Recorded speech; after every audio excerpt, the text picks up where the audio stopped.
नमस्कार, public India 9 M संस्करण में आप सबका स्वागत है। जैसे कि आप देख सकते हैं, जलील राठौर साहब हमारे साथ मौजूद हैं। बहुत-बहुत सलाम है जलील राठौर साहब आपको। आज का जो खैर मकदम था वो विदेश नीति पे था, फॉरेन पॉलिसी पे था, तो मुझे लगा कि आपसे बेहतर विदेश नीति पर कोई बात नहीं कर सकता है। तमाम विषयों पर अ, ट्रंप के हम लोग डिस्कशन देख रहे हैं, बहुत सारे टीवी चैनल्स पर, बहुत सारा सोशल मीडिया, ट्रंप और मोदी जी के रिश्तों को लेकर अटकलें लगा रहा है। कुछ लोग चिंतित हैं, कुछ लोग मज़ाक उड़ा रहे हैं, कुछ लोग कहते हैं कि मोदी जी की पॉलिसीज़ अब जो हैं, फेल हो चुकी हैं और ऐसा लगता है कि मोदी जी को मार्गदर्शक मंडल में चले जाना चाहिए और किसी एफिशिएंट आदमी को जैसे कि डिपार्टमेंट ऑफ गवर्नमेंट एफिशिएंसी बनाई गई है, डॉज जिसको कहा जाता है, जिसके एलन मस्क जो हैं वो कर्ता-धर्ता हैं और इस बार की जो ट्रंप सरकार है वो काफ़ी सारी चीज़ों पर अपनी प्रतिबद्धता दिखा रही है। आते ही उन्होंने एक नेशनल इमरजेंसी लगा दी सदर्न बॉर्डर्स पर अमेरिका के, जहाँ से मेक्सिको से सबसे ज़्यादा लोग टंकी के रूट से अमेरिका आते हैं और एक सपना लेकर जाते हैं जिसमें वो चाहते हैं कि उनको वहाँ की सिटीज़नशिप मिल जाए, ग्रीन कार्ड मिल जाए या स्थानीय उनको कोई नौकरी मिल जाए।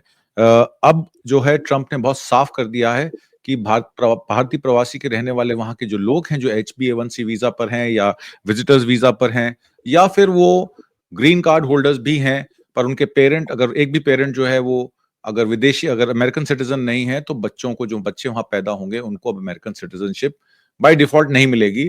तो ये एक 1868 की रूलिंग को रिवर्स किया गया है प्रेसिडेंशियल ऑर्डर से और उसके बाद ये भी कहा गया है कि 18,000 भारतीयों की जो लिस्ट है, जो इल्लीगली इमिग्रेंट हैं, जो वहाँ रह रहे हैं, उनके पास पक्के कागज़ नहीं हैं, उनको भी ट्रंप सरकार वापस भेजेगी। 2,400 की एक लिस्ट ऑलरेडी बनाकर एस जयशंकर को दे दी गई है और दूसरी तरफ जयशंकर साहब पर दबाव भी है कि आप क्रूड ऑयल भी हमसे खरीदेंगे क्योंकि भारत की रशिया से जो क्लोज डील हुई रशिया यूक्रेन वॉर में जिसमें 33% से 40% हमारी क्रूड ऑयल की निर्यात जो है वो रशिया से आती थी।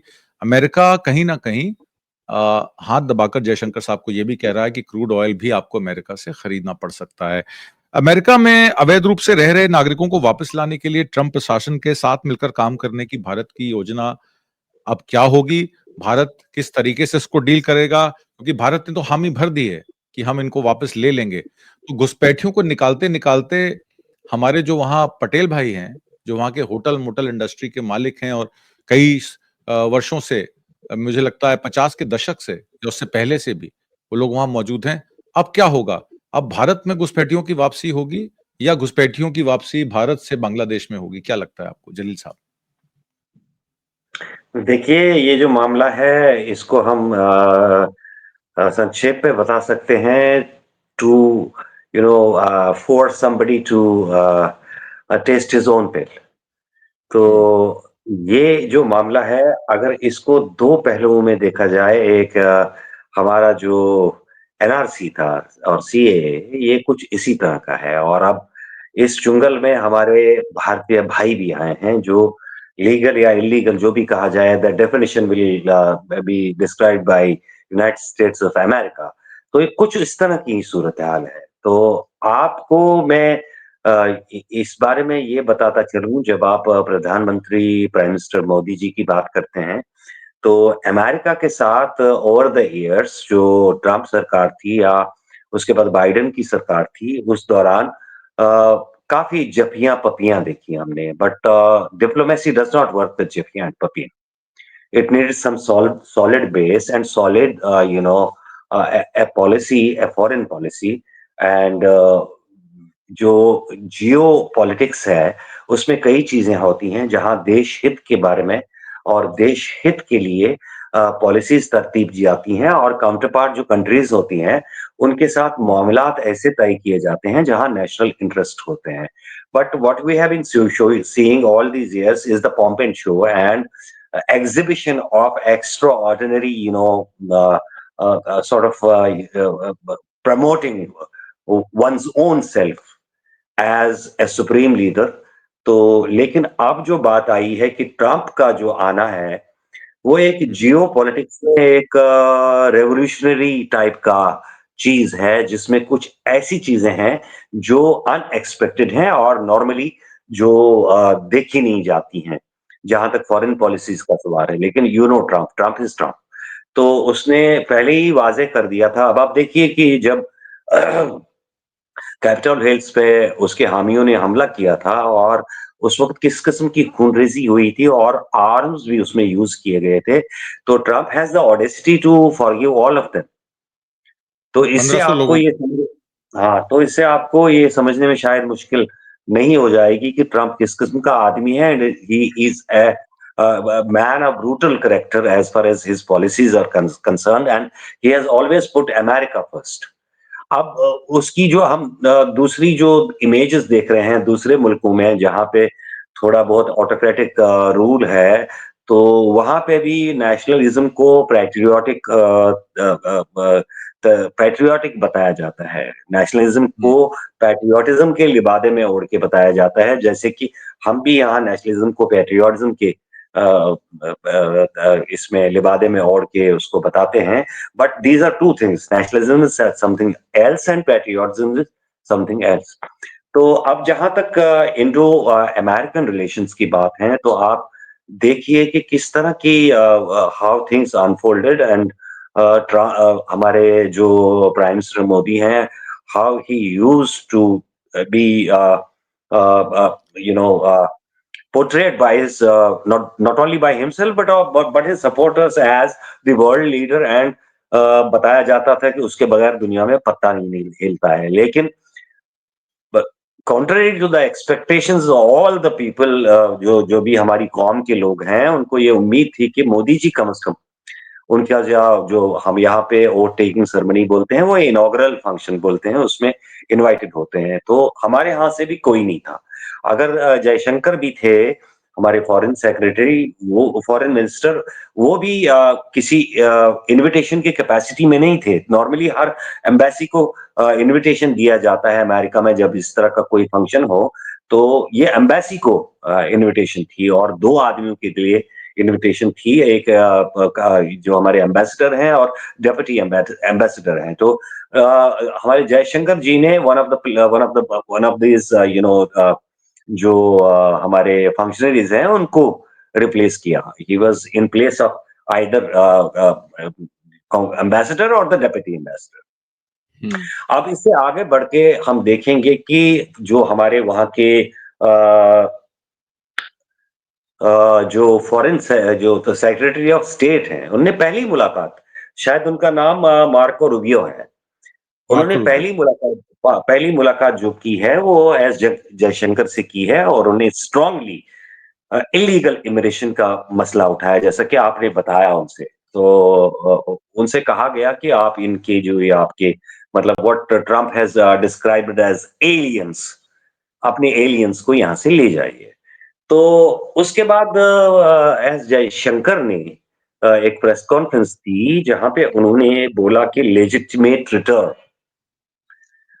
What is legitimate return and what is illegitimate entry ये दो चीजें हैं और इस चीज को अब इस लफ्ज का लिबादा ओढ़ के इसको अंडरप्ले किया जाता है कि legitimate return but um, ultimately we have to take our illegal immigrants back इसमें कोई दो राय नहीं है and on what cost now India has to contribute to bring them back ये ऐसा नहीं है कि अमेरिका ऐसा मतलब आपको ट्रंप के बारे में पता है is a businessman he is not going to invest in the return of the people even वो भी खर्चा शायद हमको भी उठाना पड़े तो सूरत हाल इस किस्म की है कि एक तो हमारी फॉरेन पॉलिसी टोटली फेल्ड है which was evident by the fact that our prime minister was not invited on this function वो howdy Modi and howdy Trump जैसी जो इवेंट्स किए गए और उनका भी देयर एस्पिरेशंस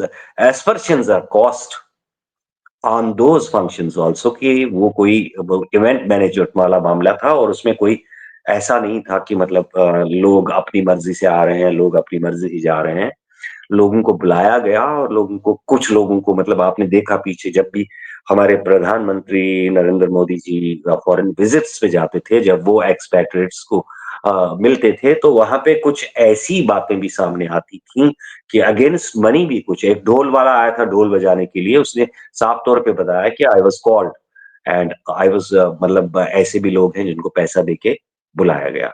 तो अब ये आहिस्ता-आहिस्ता ये परतें खुल रही हैं और जो विश्व गुरु वाला मामला था, उस पर से पर्दा हट रहा है और हकीकतें सामने आ रही हैं और हकीकत ये है कि नॉन अलाइन्ड मूवमेंट जो जवाहरलाल नेहरू के टाइम में शुरू हुई थी जिसमें युगोस्लाविया और इजिप्ट के सदर नासिर जैसे लोग थे मार्शल टिटू शायद नाम था जो जी। हुँ, प्रेसिडेंट था। उस तरह उस वक़्त जो फ़ॉरेन पॉलिसी की जो हालात थी, हालाँकि इंडियन डेमोक्रेसी जो थी वो उस वक़्त इन्क्यूबेशन में थी, शुरुआत में थी। हुँ, और शुरुआती दौर था जब ये नॉन अलाइनमेंट मूवमेंट शुरू हुई थी। But the um, effective role that was played by the prime minister Jawaharlal Nehru and the kind of honor that we had earned at the time. And you can see the latest, the biggest evidence is the kind of reception that our Prime Minister, late Jawaharlal Nehru, was given in America. Those days are gone. It's all event management and just to keep people in a kind of dilemma and you keep them busy in something which is not actually fact. तो ये चीजें अब आहिस्ता आहिस्ता सामने आ रही हैं जी। आपने बिल्कुल ठीक कहा। उसमें ये भी है कि एक समय था जब ब्रिटिश दूतावास दिल्ली में सबसे अधिक जानकारी वाला राजनयिक क्षेत्र माना जाता था, फिर सोवियत आए, इंडस्ट्रियलाइज़ेशन आई। हमको टेक्नोलॉजी चाहिए थी, हमें इंजीनियर्स चाहिए थे, हमारे स्टील प्लांट्स लगाने थे, हमें प्रॉपर तरीके से काम करना था और उस समय अमेरिका से बेटर हमें सोवियत यूनियन से मदद मिली और मिखाइल गोर्बाचोव तो एक तरीके से भारत के ब्रांड एम्बेसडर भी माने जा सकते हैं क्योंकि मिखाइल गोर्बाचोव ने जिस तरीके से भारत की मदद की 80 के दशक में, शायद ही किसी राजनयिक ने की हो। और बिल्कुल हम लोग फ्री पैलेस्टाइन के यासिर अराफात के साथ इंदिरा गांधी के बड़े अच्छे कनेक्शंस थे। और एक चीज मैं और मेंशन करना चाहता हूं, जो सार्क कंट्रीज की स्टैब्लिशमेंट थी साउथ एशियन रीजन की, उसमें भारत को एक लीडरशिप के रूप में देखा जा रहा था। अब तो माहौल माहौल ये है कि आईएसआई के चीफ इस समय बांग्लादेश के टूर पे हैं। बांग्लादेश की एयरफोर्स और पाकिस्तान की एयरफोर्स जॉइंट एक्सरसाइज कर चुकी है, नेवल एक्सरसाइज होनी है। और ये जो पाकिस्तान और बांग्लादेश की नजदीकियां बढ़ती जा रही हैं, ट्रेड भी खुल गया है। बांग्लादेशियों के लिए पाकिस्तान वीजा फ्री है क्योंकि पाकिस्तान की इकोनॉमी जो है वो बड़ी डोलड्रम्स में है, इसलिए बांग्लादेश को मदद करके पाकिस्तान शायद खुद की भी मदद कर रहा है। और इन दोनों की मदद से चाइना एक वैश्विक विश्व बाजार में अपना सिक्का जमा चुका है। प्रॉब्लम अब ये भी आएगी जलील साहब कि हम क्वाड 4 में भी हैं और क्वाड 4 की आज मीटिंग में एस जयशंकर भी वहां थे। और quad 4 is totally to contain China. आपने सुना होगा जो बाइडेन की जब लास्ट क्वाड 4 की मीटिंग हुई थी तो मोदी साहब को उन्होंने कहा वी शुड कंटेन चाइना, और शायद स्पीकर उस समय ऑफ पे नहीं था और सबने वो बात सुनी। अब जयशंकर साहब क्वाड 4 की मीटिंग अटेंड कर रहे हैं, दूसरा ब्रिक्स में डी डॉलराइजेशन की बात हो रही है। रशिया चाइना मिलकर अपनी करेंसी से, चाहे वो रूबल हो जिससे आप क्रूड ऑयल खरीद सकते हैं, या आपका युआन हो। और युआन प्रोडक्शन बैक्ड है क्योंकि उनके पास प्रोडक्शन कैपेसिटी जिस तरीके की है पूरे विश्व बाजार में किसी के पास नहीं है। ईवी गाड़ियों को बैन करने से अमेरिका में ईवी गाड़ियां बंद नहीं हो जाएंगी बिकनी। और नॉर्वे और वेस्टर्न यूरोप में तो 90% पेनेट्रेशन ईवी व्हीकल्स की है। एलन मस्क कहीं ना कहीं आपने देखा होगा, एक उन्होंने हिटलर का जो स्टाइल था लोगों को ग्रीट करने का, हेल हिटलर, उस तरीके से उन्होंने ऐसे छाती पे हाथ रखा और उसके बाद सैल्यूट किया। तो लोगों को लगा ये एक बड़ा जिस तरीके का वो बॉडी लैंग्वेज उनकी थी वो काफी हिटलर स्टाइल में वो कर रहे थे और लोगों ने इसको ऑब्जर्व भी किया। और रामास्वामी भी जो हैं वो अब डीओजी से रिजाइन कर चुके हैं क्योंकि उनके लिए जगह ही नहीं बची, एलन मस्क ही डिसाइड करेंगे कि अब क्या होगा। और जिस तरीके से वैश्विक मंदी के चलते और ये 3-4 जो लड़ाइयाँ हुई हैं उसमें अमेरिका का जो इराक वॉर से लेके जो अफगानिस्तान 9/11 से जो उनका फाइनेंशियल मिसमैनेजमेंट हुआ शुरू, जिसमें ऐसा माना जाता है 100% से ज्यादा फिस्कल डेफिसिट उनका है। तो अब अमेरिका तो करेक्शन मोड पे है, वो अपनी फिस्कल डेफिसिट को देख रहा है, वो अपने खर्चों को कंट्रोल करना चाहता है, वो डब्ल्यूएचओ से भी बाहर हो गया है। वो जो अफ्रीका में उनके यूनेस्को के या यूएन के प्रोजेक्ट्स चल रहे हैं जिसमें 13 से 14% इन्वेस्टमेंट यूएस करता है, वहां से भी वो बैकआउट करेगा। कनाडा, मेक्सिको पे उन्होंने जो है वो टैरिफ्स लगा दिए हैं। तो मेरा सवाल आपसे ये है कि इतना कुछ इनवर्ट्स देख रहा है, राइट विंग पार्टी पाकिस्तान में आ गई, अपना सॉरी यूएस में आ गई है, और इंडिया की जो हमारी भारतीय जनता पार्टी की सरकार है, वो एक दशक से लगातार, चाहे वो कश्मीर का इश्यू हो, मणिपुर का इश्यू हो या बांग्लादेश घुसपैठ का मामला हो, वो एक हाइपर नेशनलिज्म थ्योरी पे चल रही है।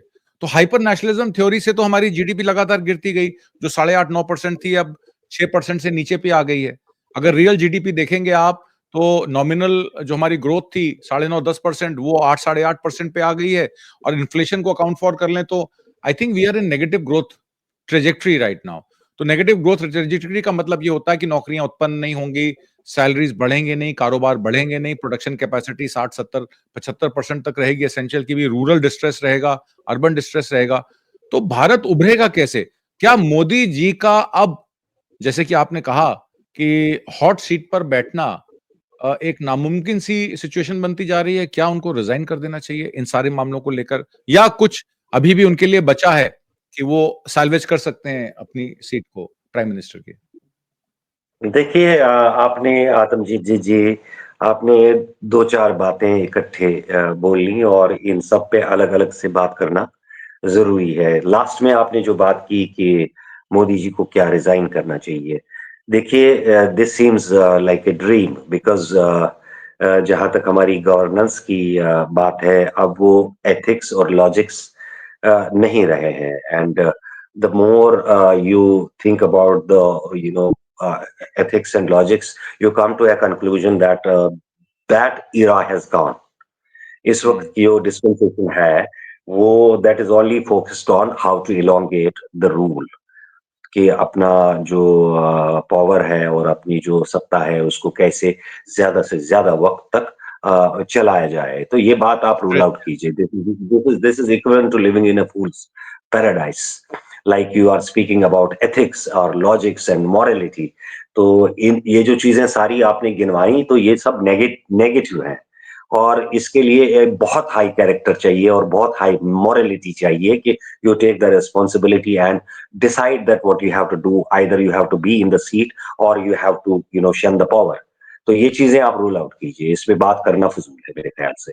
बाकी आपने पहले मैं बात करूंगा कि बांग्लादेश की जहां तक बात है कि हमारे यहाँ बांग्लादेश को क्वाइट इमोशनल इशू के तौर इस्तेमाल किया जा रहा है। अभी हाल ही में आपने देखा कि हमारे जो रिनाउंड एक्टर हैं, एक बहुत बड़े रिनाउंड क्रिकेटर के बेटे भी हैं और एक रिनाउंड एक्ट्रेस के बेटे हैं और जिसका ताल्लुक सीधे रविंद्रनाथ टैगोर की गुरुदेव की फैमिली से है, उस पे हमला हुआ और उसमें जो पाया गया कि अभी तक की जो इन्वेस्टिगेशन है एक बांग्लादेशी पाया।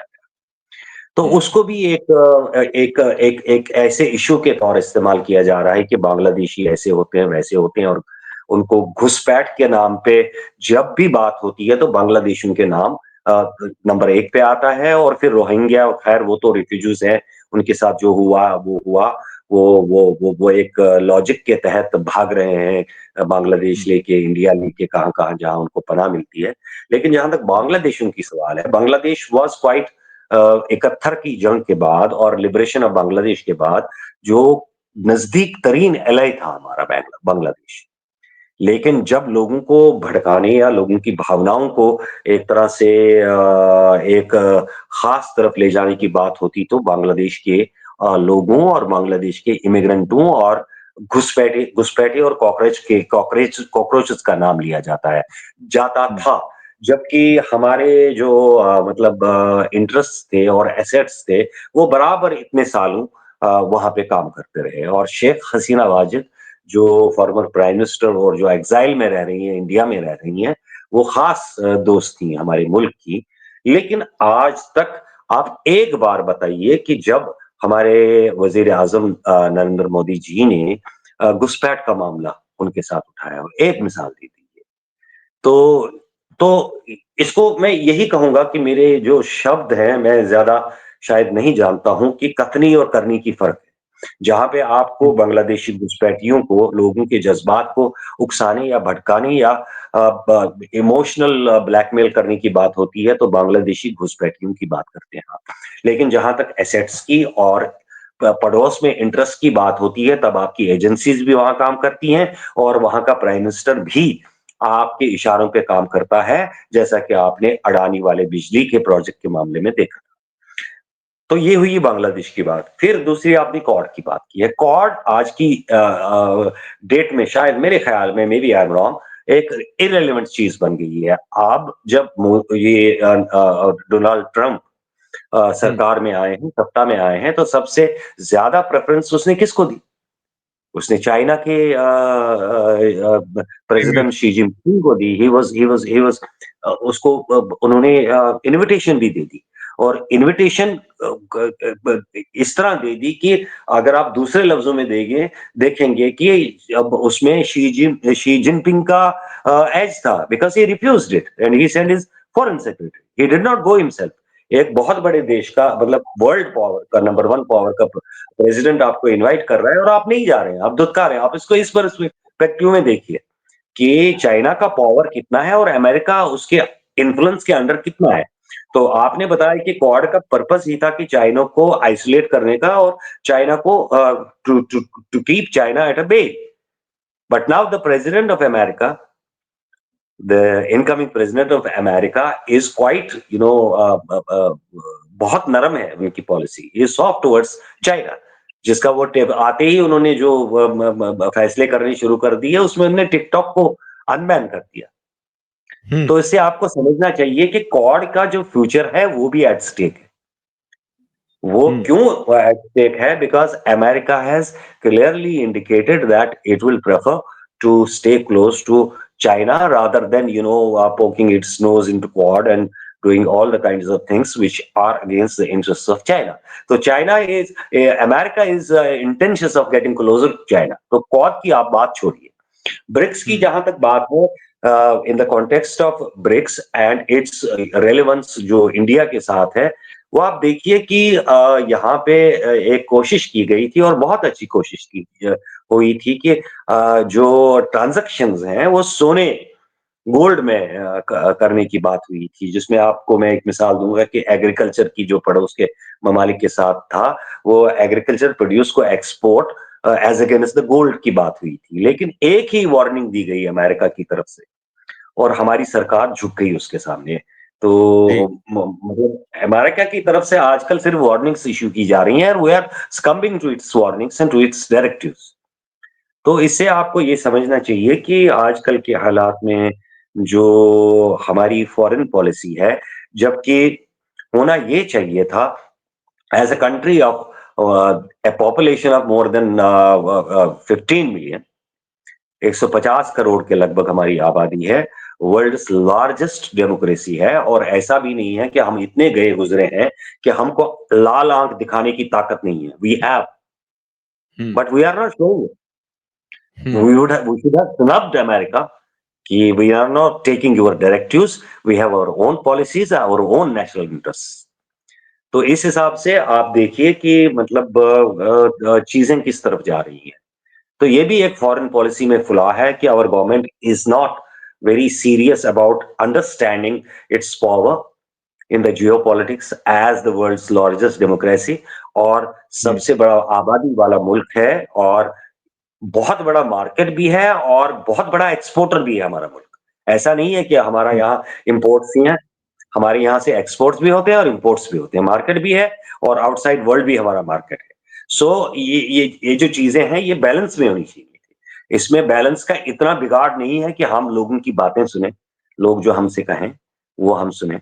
और सबसे ज्यादा अचंभे की जो बात है वो ये है कि may be against the payment Ambani has gone, hmm, Adani, the number one, has not gone. Our NSA, he cannot enter America आज की डेट में। इवन हमारे होम मिनिस्टर के बारे में भी और मुल्कों में, लाइक कनाडा, वहां से भी उनके बारे में इस तरह की बातें आई हैं जो कि किसी भी तरह हमारे जैसे स्वाभिमान वाले देश के लिए बहुत अपमान की बात। तो हुँ, these things need to be addressed and addressed very strongly, जिसके लिए ये जरूरी नहीं है कि हमारे फॉरेन सेक्रेटरी रहे एस जयशंकर हर कोई चीज जानते हैं। इसके लिए और भी चीजें जरूरी हैं, और पास्ट में हमारी जो एक्सपीरियंसेस हैं अबाउट द फॉरेन पॉलिसी और हमने किस तरह अपनी फॉरेन पॉलिसी चलाई है, उससे सबक लेने की ज़रूरत है और दुनिया पर ये बताना शायद ये जताना आज की डेट पे बहुत ज़रूरी बन गया है हमारे लिए कि हम ऐसे वैसा देश नहीं है, हम एक पावरफुल देश हैं।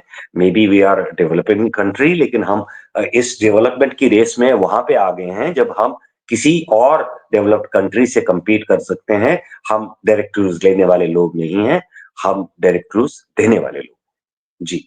जी, इसमें आखिरी में मैं आपसे एक सवाल ये पूछना चाहूँगा कि इंडिया की जो नॉर्थ ईस्टर्न स्टेट्स हैं, चाहे वो असम हो, मेघालय हो, त्रिपुरा हो, मणिपुर हो, सिलीगुड़ी रूट से, सिलीगुड़ी कॉरिडोर से ही हमारा रास्ता खुलता है नॉर्थ ईस्टर्न स्टेट्स का।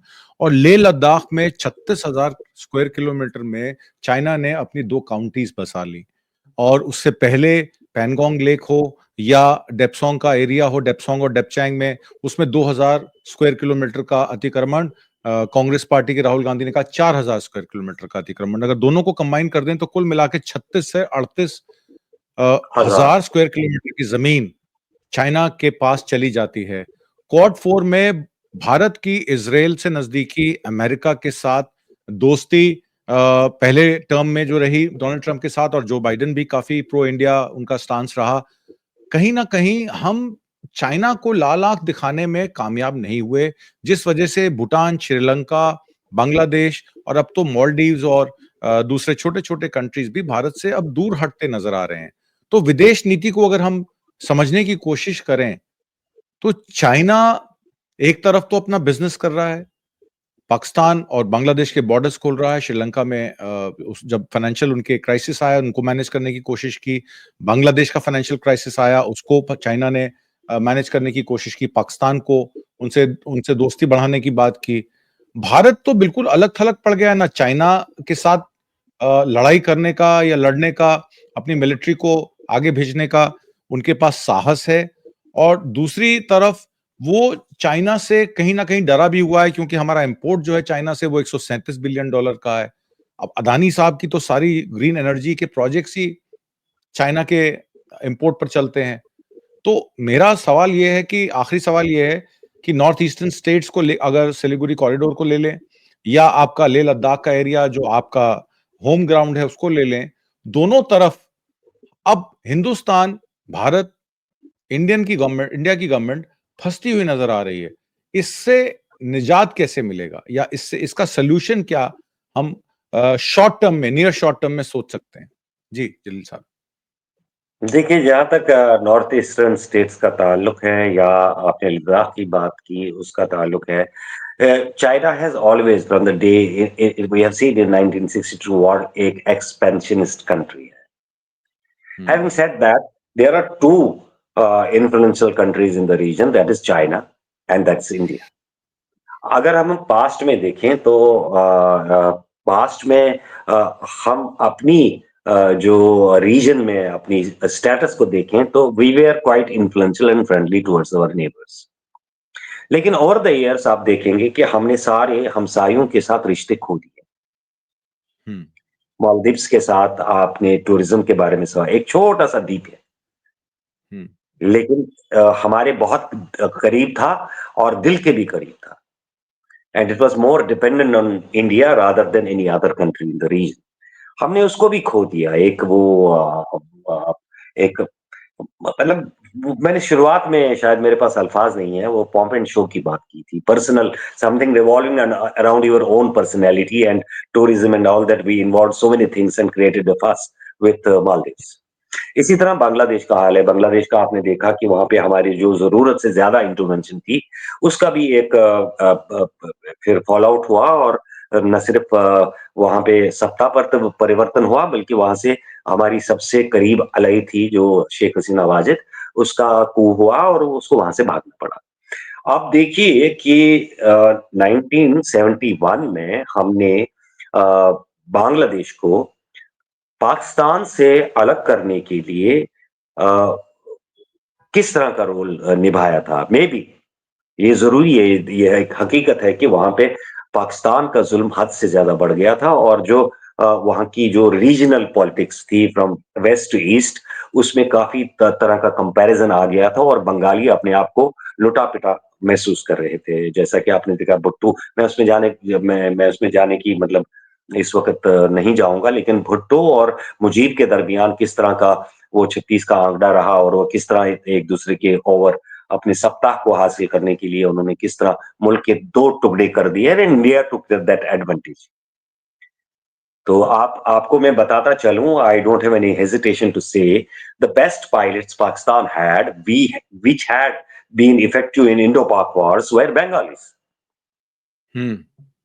तो वही पायलट्स बाद में वहाँ से वो वहाँ से मतलब हवाई जहाज़ लेके ही भाग गए पाकिस्तान के और ईस्ट में चले गए। तो इस तरह की मतलब उस वक़्त सूरत-ए-हाल थी, जिसका हमने बराबर फ़ायदा उठाया जैसा कि उठाना चाहिए था and we separate Pakistan into 2 states. Yes. लेकिन आज की हालत में आप देखिए कि आज के हालात में बांग्लादेश अपने हिंदुस्तान को, भारत को सबसे बड़ा दुश्मन तस्वुर कर रहा है और हुँ। वापस पाकिस्तान की गोद में चला जा रहा है। तो इसको आप फॉरेन पॉलिसी का फेलियर नहीं बताएँगे तो और क्या बताएँ? हुँ। To ज़ाहिर poke your nose somewhere where you are not needed to that intensity is also counterproductive. ये हमने देखा। हुँ, और दूसरी हुँ, बात ये है कि आप देखिए अब पाकिस्तान और बांग्लादेश के दरमियान बिज़नेस भी बाकायदा शुरू हुआ और चीनी अब वो वहीं से मँगा रहे हैं। शायद आपको पता होगा कि चीनी का जो निर्यात होता है बांग्लादेश में, वो अब पाकिस्तान से होता है। पाकिस्तानी और बांग्लादेशीज़ जिनको एक टाइम में हमने अलग किया था और हमने टू नेशन थ्योरी पे वार किया था उस तरीके से। हुँ, लैंग्वेज की हुँ, बुनियाद पे एक मुल्क को खड़ा किया था भारत ने। आज वो हुँ, वापस आप समझिए कि West and East hmm, Pakistan is getting more closer today. Let us forget that Bangladesh came up in between. तो हुँ, ये चीजें आप देखिए, भूटान के साथ भूटान को भी हमने क्या किया, डोकलाम में क्या किया हमने? हुँ, भूटान का जो वहाँ पे मामला था, हमने उनकी मदद की। नेपाल में भूचाल आया तो हमने उनको नीचा दिखाया। हुँ, नेपाली जो उनका अपना आत्मविश्वास और सेल्फ रिस्पेक्ट है, बहुत है। नेपालियों को आप देखिए हमारे यहाँ हर जगह वो चाहे गार्ड्स का काम करते हैं या फ़ौज में हैं, उनका एक हुँ, स्वाभिमान है। उस स्वाभिमान हुँ, पे हमने कुछ ईंटें फेंक के अर्थक्वेक के टाइम में उनको चिढ़ाना शुरू कर दिया। हमारी जी, चैनल्स ने कौन-सा काम किया उस वक़्त? आप देखिए आज हुँ, मैं खुले तौर पे बोल रहा हूँ। मैं हर चीज़ के बारे में बोल रहा हूँ। मालदीव्स की बात की मैंने। श्रीलंका में क्या हुआ? श्रीलंका के साथ भी हमारे ताल्लुकात तो ठीक हैं शायद श्रीलंका के साथ, लेकिन China we are allowing China to get in close to that country. We have resources, we could have helped Sri Lanka. हमने एक प्रधानमंत्री को गँवाया इंडो श्रीलंकन रिलेशंस के लिए at the cost of our prime minister, one of the prime ex prime ministers. तो आज हमने श्रीलंका को भी खो दिया है। पाकिस्तान के साथ क्या है वो तो किसी को बोलने की ज़रूरत नहीं, पाकिस्तान सबसे बड़ा दुश्मन तस्वुर किया जाता है, जबकि वाजपेयी या मनमोहन सिंह के दौर में काफ़ी कराबतदारियाँ पैदा हुई थी। जैसा कि मैं यहाँ पे दोहराना चाहूँगा, people may blame me of speaking about Pakistan, but it is the previous prime minister and the BJP prime minister Atal Bihari Vajpayee जिन्होंने कहा था कि सब कुछ बदला जा सकता है, पड़ोसी नहीं बदले जा सकते। So what's wrong in hmm, keeping good relations with all the neighbors, including Pakistan? Pakistan absolutely. के साथ पाकिस्तान के साथ जो सबसे बड़ा मसला था वो कश्मीर का, वो आपने हल कर दिया आपकी ज़ुबान में। अब क्या हुँ, है उनके साथ उसको ठीक कर दीजिए। रीजन में सब लोग पीपल टू पीपल कॉन्टैक्ट देखिए आप, कितना अच्छा है।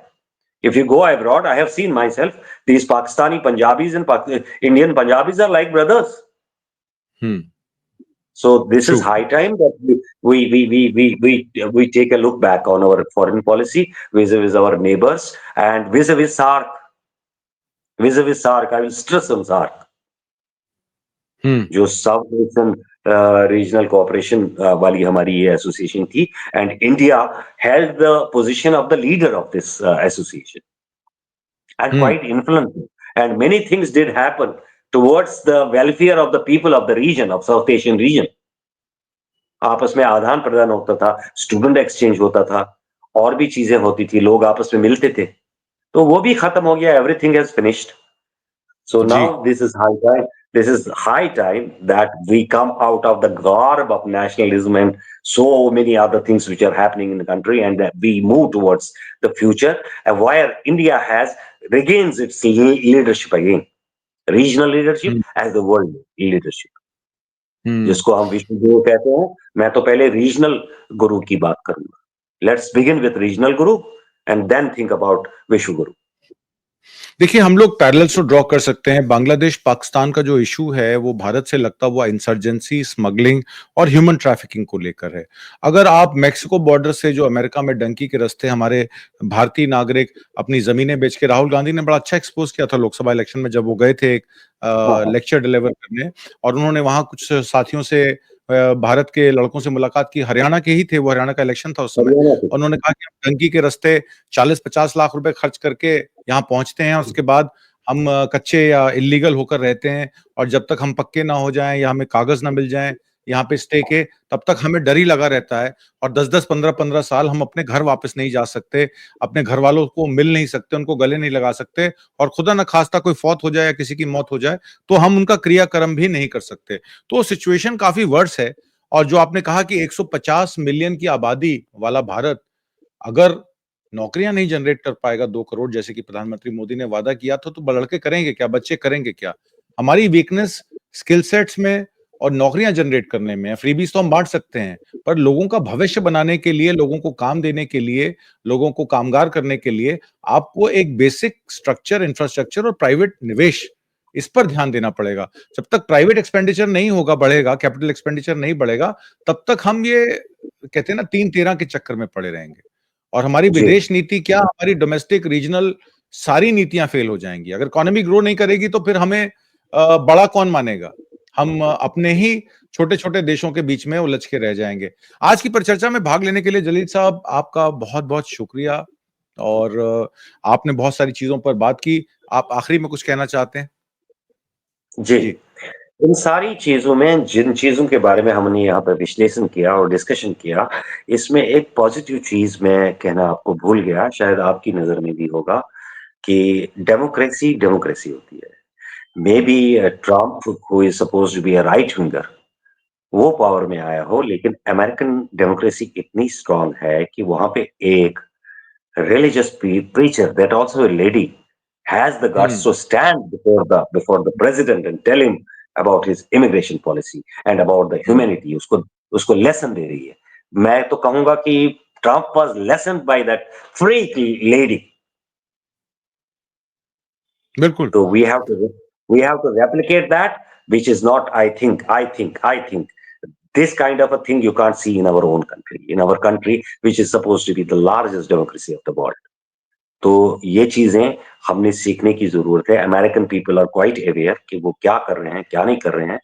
तो अगर कहीं पे उनकी डेमोक्रेसी पे सवाल उठता है, तो वो उसके खिलाफ उठ भी खड़े होते हैं। आप देखिए कि कितने स्टेट्स में इसके खिलाफ जो इमिग्रेशन पॉलिसी नहीं आई है, उसके लिए कोर्ट में गई हैं, वहाँ की गवर्नमेंट्स गई हैं, मतलब लोकल गवर्नमेंट्स जो वहाँ पे यस। मतलब हम जब फेडरलिज्म की बात करते हैं, वहाँ की जो स्टेट्स हैं, that have the freedom to go to the court against the president of the country. यहाँ पे आप देखिए किस स्टेट ने बात की, बिल्कुल, किस आपने कौन स्टेट। बहुत अच्छा इंगित किया कि 50 स्टेटों में 18 से ज़्यादा स्टेट्स कोर्ट गई हैं इनके इस फैसले के खिलाफ और थाईलैंड जैसे छोटी कंट्री ने सेम सेक्स मैरिज का आज बिल पास किया, प्रावधान किया और इधर जो सबसे बड़ा ह्यूमैनिटी का या थर्ड जेंडर का एडवोकेसी मानी जाती थी अमेरिका का, उन्होंने आर्मी में रिक्रूटमेंट थर्ड जेंडर की बंद कर दी। तो कहीं न कहीं अमेरिका की पॉलिसी का छोटापन और छोटे-छोटे कंट्रीज़ का बड़ा दिल, ये नज़र आ रहा है और यही शायद एक हम लोगों के लिए रे ऑफ होप है कि अगर आप चाहें, आपकी लीडरशिप चाहे तो बहुत आगे आप निकल सकते हैं। अभी भी भारत की क्षमता बहुत है। सिर्फ़ बहुत उसको है, लीड सही बहुत है। तरीके से करना जी, तो हमको बजाय रिलिजियस नरेशन में फँसने के, हिंदू-मुसलमान में फँसने के, कश्मीरी नॉन कश्मीरी के फँसने के, अगर हम भारत की ग्रोथ की बात करें और एक ह्यूमन इंडेक्स की बात करें तो हम लोग बहुत आगे निकल सकते हैं क्योंकि हमारे पास क्षमता भी है, कैपेबिलिटी भी है और हमारे पास नेचुरल रिसोर्सेज़ भी हैं। रिसोर्सेज़ में भी इंडिया कहीं कम नहीं है, बशर्ते कि हम उसको सही तरीके से स्टीयर करें, चैनल करें। खैर बहुत समय हो चुका है, मैं थोड़ा एक्सीड कर गया 10 मिनट, बट आपसे बात करके, चर्चा करके वैसे ही बहुत अच्छा लगता है और बहुत सारी बातें हमें भी सीखने को मिलती हैं। तो बहुत-बहुत शुक्रिया, आदाब, सत श्री थैंक यू अकाल। So much. Thank thank you.